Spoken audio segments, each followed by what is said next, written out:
Match win ಆದ್ರೂ NRR ಕಮ್ಮಿ ಆಗುತ್ತಲ್ಲ ಯಾಕೆ?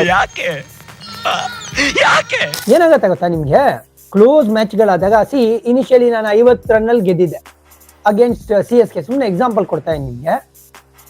ಅವಾಗ ಅಂತರ between CSK and RCB was around 2.5. ಓಕೆನಾ? ಸೊ ಈಗ ಕ್ಲೋಸ್ ಮ್ಯಾಚ್ ಆಯ್ತು, ನಿನ್ನೆ 2 ರನ್ನಿಂದ ನಾವು ಗೆದ್ದಿದ್ದು. ಸೊ ಆ ಒಂದು ಮಾರ್ಜಿನ್ ಕಮ್ಮಿ ಆಗ್ತಾ ಹೋಗ್ತಾ ಇದ್ದಂಗೂ ನಿಮ್ಗೆ NRR ಏನು ಗೊತ್ತಾ, total number of runs considered, okay, ಆಮೇಲೆ total number of runs scored.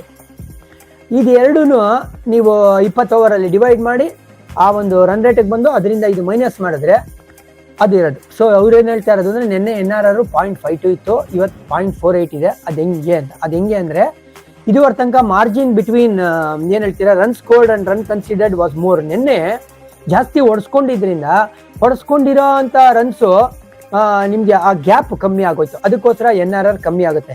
ನಾವು ಗೆಲ್ತಾ ಇದ್ರೆ ಪಾಸಿಟಿವ್ ಅಲ್ಲಂತೂ ಇರುತ್ತೆ, ಬಟ್ ಅಲ್ಟಿಮೇಟ್ಲಿ ಈ ತರ ಒಂದು ಬಿಗ್ ಟೂರ್ನಮೆಂಟ್ ನಾವು ಶುರು ಮಾಡಿದಾಗ ಫಸ್ಟ್ 5 ಮ್ಯಾಚಸ್ ಅಲ್ಲಿ ಏನ್ ನೆಟ್ ರನ್ ರೇಟ್ ಇರುತ್ತಲ್ಲ, ಅದನ್ನೇ ನಾವು ಓವರ್ 14 ಗೇಮ್ಸ್ ಇಟ್ಕೊಳ್ತೀವಿ ಅಂತ ಹೇಳೋದು ಅದು ಆಗಲ್ಲ.